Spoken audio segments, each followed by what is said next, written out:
आज के इस वीडियो में बात करेंगे मनुष्य का पाचन तंत्र का भाग 2 में। यानी पहला भाग ने हमने बताया था कि मनुष्य का पाचन तंत्र के बारे में, मनुष्य का पाचन तंत्र क्या है, मनुष्य के आहार नाल का बारे में जो है हमने संक्षेप में चर्चा किया था। और इसमें सबसे पहला पॉइंट था मुख गुहा, यानी मुख के बारे में हमने बताया था। अब जो है इस वीडियो में हम बताएंगे कि दंत अस्थि क्षय क्या है, क्योंकि पिछले वीडियो में हमने दंत यानी दांत के बारे में जाना था। यानी पिछले वीडियो में हमने कंप्लीट मुख गुहा के अंदर जो भी पार्ट्स होता है उसके बारे में पढ़ा था, और उसमें बचा हुआ पार्ट्स में जो है इसके आगे हम यहाँ पे चर्चा करेंगे। हमने पिछले वीडियो में बताया था कि मुख गुहा क्या है, मुख गुहा के अंदर मुख गुहा जो है से किस प्रकार से बना है। ये जो बताए थे कि मुख गुहा के अंदर जो है से जीभ और दांत होते हैं, तो जीभ और दांत के बारे में हमने विस्तार से पिछले वीडियो में चर्चा किया था। इस वीडियो में आज बात करेंगे कि यह जो है से दांत जो हो, दांत के बारे में तो जानते हैं, लेकिन दांत में एक मतलब कारण होता है, दांत में एक जो है समस्या होता है जिसका नाम है दंत अस्थि क्षय। इसके बारे में चर्चा करेंगे। तो चलिए आज के वीडियो में स्टार्ट करता हूँ।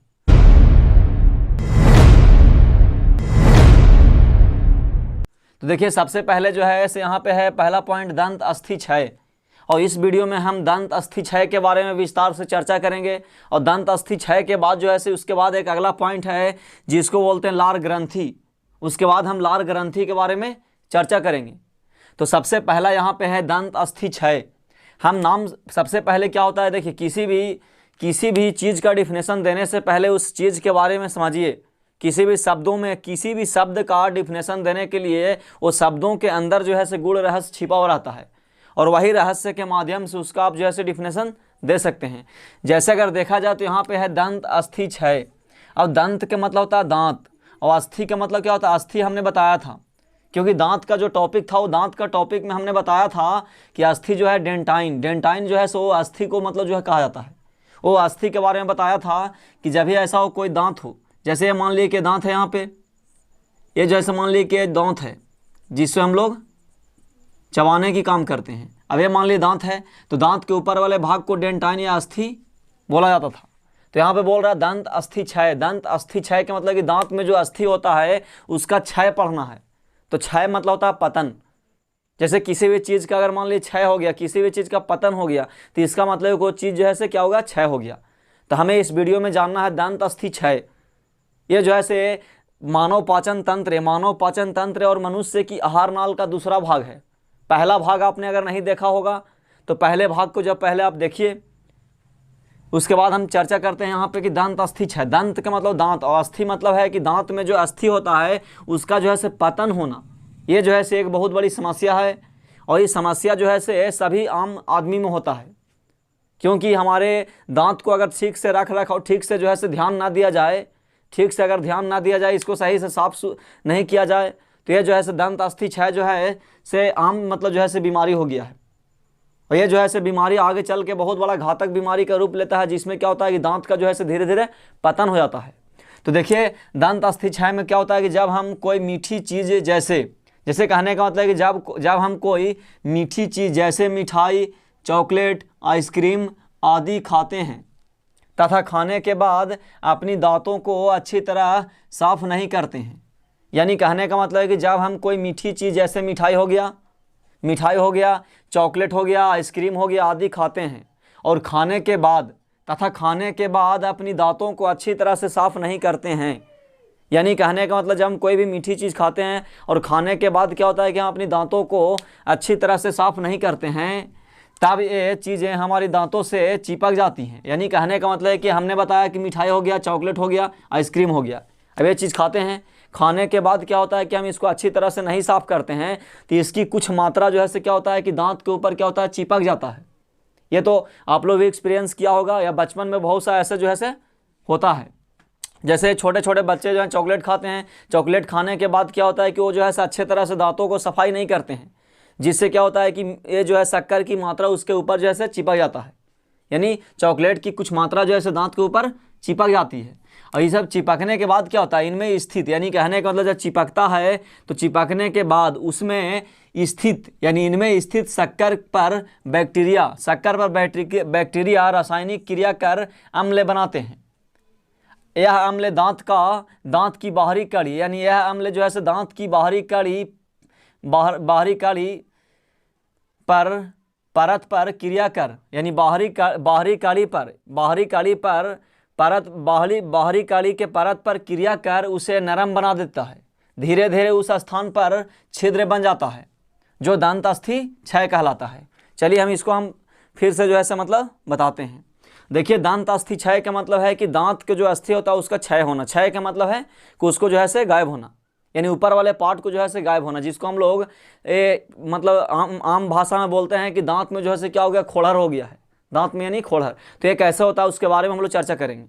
देखिए क्या होता है कि जब हम कोई भी मीठी चीज़ खाते हैं, यानी कोई भी मीठी चीज़ खाते हैं, जैसे मिठाई हो गया, चॉकलेट हो गया, आइसक्रीम हो गया, और खाने के बाद अपनी दांतों को अच्छी तरह से नहीं साफ करते हैं, तो क्या होता है कि उसमें जो शक्कर की मात्रा होता है, शक्कर मतलब कि जो मीठा यानी चीनी की जो मात्रा होती है, वो जो है से क्या होता है, उस पर क्या होता है कि मीठा चीज़ पे जो है से बैक्टीरिया क्या करता है, क्रिया करता है, रासायनिक क्रिया करता है। क्योंकि कोई भी मीठा चीज़ पे देखा कीजिए कि तुरंत जो है से मतलब वायरस जो है से उस पर क्या करता है, बैक्टीरिया जो है से क्या करता है, उसमें रासायनिक जो है से क्रिया करती है। यानी ऐसे भी देख लीजिए कि कहीं पे अगर मान लीजिए मीठा चीज़, अगर मान लीजिए मिठाई का टुकड़ा अगर रहता है तो तुरंत चींटी वगैरह जो है से उसको घेर लेते हैं। वैसे ही जो है से हमारे दांतों की भी समस्या है। दांतों में क्या होता है कि अच्छी तरह साफ नहीं करते हैं, तो उसमें भी क्या होता है, शक्कर की मात्रा पर क्या करता है कि बैक्टीरिया लोग हमला बोलते हैं, उस पर जो है रासायनिक क्रिया करते हैं, और रासायनिक क्रिया करने के बाद वो आम्ल बनाते हैं। आम्ल मतलब खट्टी चीज़ वहाँ पर बनाते हैं, और बनाने के बाद क्या होता है कि दांत की परत को नरम कर देती है। नरम मतलब जो है एकदम हल्का, जो कड़ा रहता है उसको नरम कर देती है। और नरम करने के बाद ये प्रोसेस धीरे धीरे जो है वहाँ पे क्या होता है, दांत में छिद्र बन जाता है। और ये दांत में छिद्र बनता है, इसी को कहते हैं क्या, दंत अस्थि क्षय। यानी छिद्र का मतलब कि दांत को छेद कर देती है, तो वहाँ पे दंत अस्थि क्षय, यानी अस्थि को छेद करके ही क्या करती है, वहाँ पे छिद्र बनाती है। यानी यहाँ से ऊपर वाले परत को हटा करके मतलब छिद्र बनाती है, जिससे क्या होता है कि इसका जो है क्षय हो जाता है, यानी दांत का अस्थि को क्या होता है, क्षय कर देती है। तो इसे दंत अस्थि क्षय कहते हैं। अब चलते हैं इसका आगे वाली पॉइंट। बोल रहा है बैक्टीरिया तथा भोजन के महीन, यानी कहने का मतलब कि बैक्टीरिया जो होती है वो बैक्टीरिया तथा भोजन के महीन कण दांत से चिपक कर एक परत का निर्माण, यानी कहने का मतलब है कि ये तो आप जान गए कि दांत अस्थि क्षय क्या हो गया। दांत अस्थि क्षय मतलब कि दांत के ऊपर वाली परत को गायब कर देना।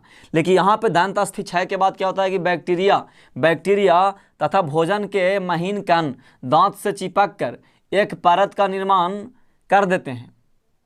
ये जो है एक परत का निर्माण कर देते हैं। जब इसे अच्छी प्रकार से साफ नहीं किया जाता है, तब यह दांतों पर एक अस्थायी परत बना देता है। यह परत जो है क्या कहलाता है, दंत प्लाक कहलाता है। इसलिए भोजन के बाद दांतों को नियमित रूप से साफ करना चाहिए। ये तो आप लोग सभी जानते हैं। देखिए यहाँ पे दंत अस्थि क्षय को बनने से पहले एक परत बनती है। यानी कहने का मतलब है क्या होता है कि जब बैक्टीरिया जैसे मान लीजिए दंत अस्थि क्षय हो गया, अब दंत अस्थि क्षय के बाद क्या होता है, जैसे हम लोग खाना खाते हैं तो भी खाना का होता है, वहाँ पे खाना का जो है कुछ महीन कण वहाँ पे चिपक जाते हैं, और वहाँ पे बैक्टीरिया भी क्या होता है, चिपक जाता है। और चिपकने के बाद यानी दंत अस्थि क्षय होने के बाद जब क्या होता है कि हम लोग खाना खाते हैं तो भोजन की कुछ महीन कण जो है वहाँ पे चिपक जाते हैं, और उसमें जो बैक्टीरिया होते हैं वो जो है चिपक जाते हैं। और चिपकने के बाद क्या होता है कि एक परत का निर्माण करती है। उसी परत को क्या कहते हैं, तो दंत प्लाक कहा जाता है। ये क्वेश्चन हो सकता है कि आप लोग का पूछा जाए एग्जाम में कि दंत प्लाक क्या है। तो दंत प्लाक के मतलब क्या हुआ, दंत प्लाक के मतलब है कि जब क्या होता है कि दांत में भोजन के कुछ महीन कण और बैक्टीरिया चिपक जाते हैं। चिपकने के बाद क्या होता है कि एक जो है यानी इसको अच्छे तरह से साफ नहीं किया जाता है, तब क्या होता है कि ये दांतों पर एक अस्थायी परत बना देती है। यानी कहने का मतलब कि आज परत बना, उसको हम अच्छे तरह साफ नहीं किए। धीरे धीरे नियमित रूप से जब हम लोग आगे मतलब जो है लगातार इस तरह के जब काम करते हैं उस अच्छी तरह साफ नहीं करते हैं, तो वहाँ पर जो है एक अस्थायी रूप से यानी फिक्स मतलब जो है एक परत बन जाती है, जिसे दंत प्लाक कहते हैं। इसलिए भोजन के बाद दांतों को नियमित रूप से साफ करना चाहिए। अगर आप नियमित रूप से साफ नहीं करते हैं, यानी ये प्रोसेस को आप आगे बढ़ाते हैं, इतना में भी अगर नियमित रूप से साफ नहीं करते हैं, तो ये बैक्टीरिया क्या करता है कि दांत के नीचे वाले सिरा को क्या करता है, दांत के नीचे वाले सिरा तक यानी रूट तक जो है पहुँच जाती है। और रूट तक जैसे ही पहुँचती है इसी कहता है कि हमारा दांत में जो है दर्द करता है। और जब इसको हम अच्छे तरह से ध्यान नहीं देते हैं तो ये बीमारी जो है आगे चल के गंभीर समस्या बन जाता है, जिसके वजह से क्या होता है कि हम लोग को दांत कड़वाना पड़ता है। समझ गए, तो जो है दंत अस्थि क्षय यानी दांतों में होने वाली समस्या है जो हमारा आहार नाल से जुड़ा हुआ है। तो चलिए ये जो है से दंत अस्थि क्षय हो गया। अब हम लोग बात करते हैं लार ग्रंथि। ये हम लोग जीभ और दांत के बारे में पिछले वीडियो में बताया था। आज जो है से दंत अस्थि क्षय, इस वीडियो में हमने दंत अस्थि क्षय के बारे में बताया। अब दंत अस्थि क्षय के बाद अगला पॉइंट जो है उसका नाम है लार ग्रंथि, यानी लार का ग्रंथि। ग्रंथि मतलब होता है एक, मतलब जहाँ पे लार जो है से एक लार को जो है से मतलब स्टॉक किया जाता है, उसको ग्रंथि कहते हैं, जहाँ से वो निकलता है। यानी कहने का मतलब कि लार ग्रंथि अगर पूछेगा आपसे तो मनुष्य के मुख गुहा में, यानी मनुष्य के मुख गुहा में 3 जोड़ी लार ग्रंथि होते हैं, यानी 3 जोड़ी क्या होते हैं, लार ग्रंथियाँ पाई जाती हैं। यानी कहने का मतलब है कि मनुष्य के मुख गुहा में, यानी आदमी के मुंह में, मुख गुहा मतलब कि आदमी के मुंह में 3 जोड़ी लार ग्रंथियाँ पाई जाती हैं। 3 जोड़ी के मतलब 6, 3 जोड़ी लार ग्रंथियाँ क्या होती हैं, पाई जाती हैं। जो सबसे पहला है पैरोटिड ग्रंथि। पहला कौन है, पहला का नाम है पैरोटिड ग्रंथि। दूसरा का नाम है सबमैंडिबुलर ग्रंथि, सबमैंडिबुलर लार ग्रंथि। और तथा तीसरा का नाम है सबलिंगुअल लार ग्रंथि। यानी ये जो है से तीनों हैं। इनसे निकलने वाला लार नलिकाओं द्वारा मुख गुहा में गिरती है। यानी कहने का मतलब है कि जो 3 प्रकार की लार ग्रंथियां जो हमारे मुख में पाई जाती हैं, इनमें से क्या होता है कि जो लार निकलता है, यानी प्रतिदिन क्या होता है कि भोजन को पाचन में लार का जो है से अहम भूमिका है। क्योंकि लार जो है से भोजन का क्या करता है, अम्लीय बनाता है, जिससे भोजन का पचना एक आसान हो जाता है। जैसे क्या होता है कि हम लोग खाना जब ज़्यादा मात्रा में खा लेते हैं तो खाने के बाद क्या होता है कि जब भोजन नहीं पचता है तो हम जो है डॉक्टर से सलाह लेते हैं, तो जो है हाजमोला खाने के लिए बोलेगा या नींबू पानी पीने के लिए बोलता है। क्यों? क्योंकि उसमें जो है अम्ल की मात्रा होती है, और लार भी क्या होता है, अम्लीय होती है। इस सब का चर्चा जो है आगे हम करेंगे, लेकिन यहाँ पर हम लोग बात करते हैं कि ये जो तीनों ग्रंथियाँ हैं, वो तीनों ग्रंथियाँ में से क्या होता है, लार निकाल करके मुख में जाती है। मुख में क्या होता है कि वो लार से क्या होता है कि भोजन सना करके अंदर जाता है। हम लोग खाना ना भी खाते हैं तो भी हमेशा लार जो है धीरे धीरे स्रावित होते ही रहता है, जो भोजन को पचने में क्या करता है, सहायता करता है। एक वयस्क मनुष्य के एक दिन में 1.5 लीटर लगभग 1.5 लीटर जो है लार निकलती है तीनों ग्रंथियाँ से। यानी ये तीनों ग्रंथियाँ से 1.5 लीटर लगभग लार जो है स्रावित होती है, जो भोजन को पचाने में काम करती है। तो यहाँ पे हमने जाना कि 3 लार ग्रंथियाँ होती है। कौन कौन? पहला हो गया पैरोटिड ग्रंथि, और ये पैरोटिड ग्रंथि को कर्णमूल ग्रंथि भी कहते हैं। याद रखिएगा, कभी कभी जो है कर्णमूल ग्रंथि भी पूछता है। तो ये पैरोटिड ग्रंथि, यानी पहला जो है पैरोटिड ग्रंथि, जिसको कर्णमूल ग्रंथि भी कहते हैं। और ये कर्णमूल ग्रंथि जो है सिर के दोनों ओर, यानी सिर के दोनों ओर, ये जो है इधर और इधर दोनों ओर जो है क्या होता है, दोनों तरफ, यहाँ और इधर, ये दोनों ओर क्या होता है कि हम लोग के पाया जाता है।